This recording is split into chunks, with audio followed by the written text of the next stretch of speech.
Assalamualaikum warahmatullahi wabarakatuh. Apa kabar soli-soli hari ini?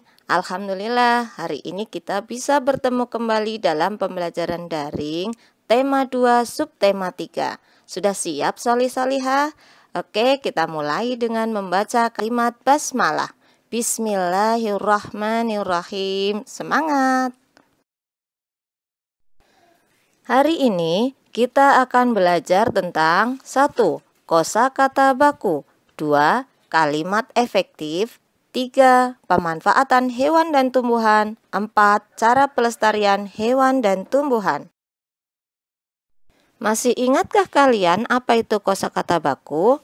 Ya, kosakata baku adalah kata yang cara pengucapan atau penulisannya sesuai dengan kaidah-kaidah standar atau kaidah yang telah dibakukan.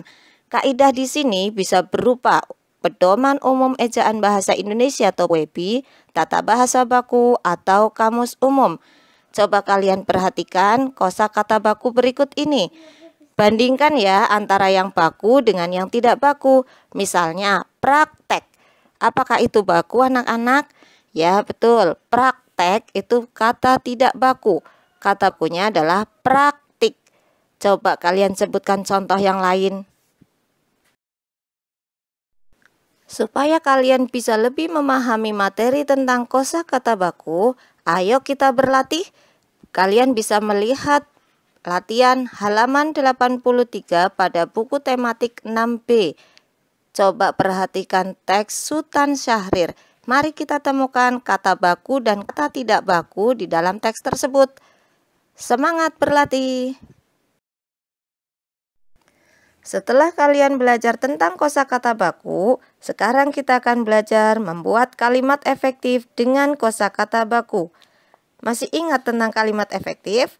Ya, kalimat efektif adalah kalimat yang dibuat sesuai dengan ejaan bahasa yang benar, menggunakan tanda baca yang tepat, menggunakan pemilihan kata atau diksi yang tepat, sehingga mudah dipahami oleh pembaca maupun pendengarnya. Ciri-ciri kalimat efektif adalah 1. Mempunyai unsur pokok penting, yaitu subjek dan predikat. 2. Mengacu pada ejaan yang berlaku. 3. Memperhatikan penghematan penggunaan kata. Sekarang kalian perhatikan contoh berikut ini. Saya suka membaca dan saya suka menyanyi. Di sini terdapat pengulangan kata saya suka, sehingga menjadi kalimat tidak efektif. Supaya kalimatnya efektif, saya suka ditulis satu kali saja, sehingga kalimat efektifnya menjadi saya suka membaca dan menyanyi. Sampai sini paham anak-anak? Sekarang kita perhatikan contoh kedua berikut ini. Para siswa-siswa belajar kelompok di taman. Kalimat ini merupakan kalimat tidak efektif. Bisakah kalian menunjukkan di mana ketidakefektifannya? Ya, benar. Para sudah menunjukkan lebih dari satu. Siswa-siswa juga menunjukkan lebih dari satu. Oleh sebab itu, supaya kalimat menjadi efektif, maka cukup pilih salah satu saja.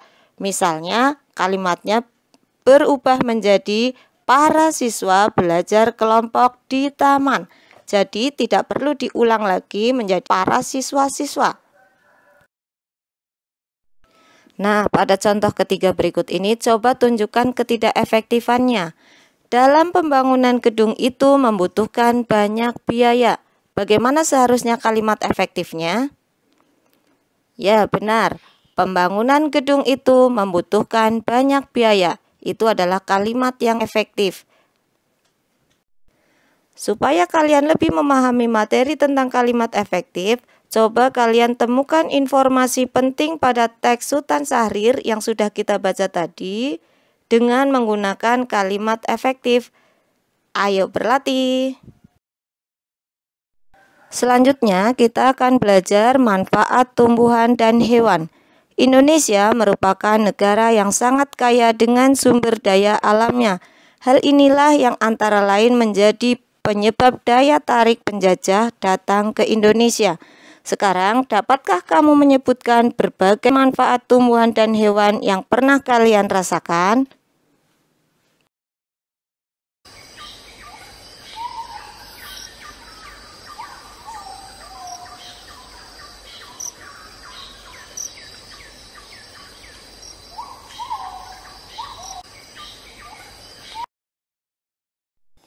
Banyak manfaat tumbuhan dan hewan seperti yang sudah kalian sebutkan, dan begitu banyak kekayaan alam yang diberikan Allah Subhanahu wa Ta'ala kepada negara kita.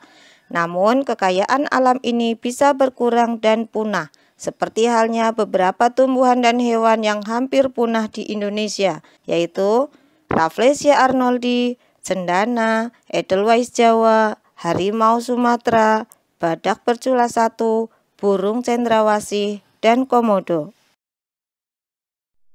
Oleh sebab itu, kita wajib ikut menjaga kelestarian tumbuhan dan hewan. Berikut adalah beberapa cara melestarikan tumbuhan dan hewan. Demikian pembelajaran kita hari ini. Semoga bisa dipahami dan bisa menambah rasa syukur kita kepada Allah Subhanahu wa Ta'ala. Mari kita tutup pembelajaran kali ini dengan membaca kalimat hamdalah. Alhamdulillahirabbil alamin. Terima kasih. Sampai ketemu di lain waktu. Wassalamualaikum warahmatullahi wabarakatuh.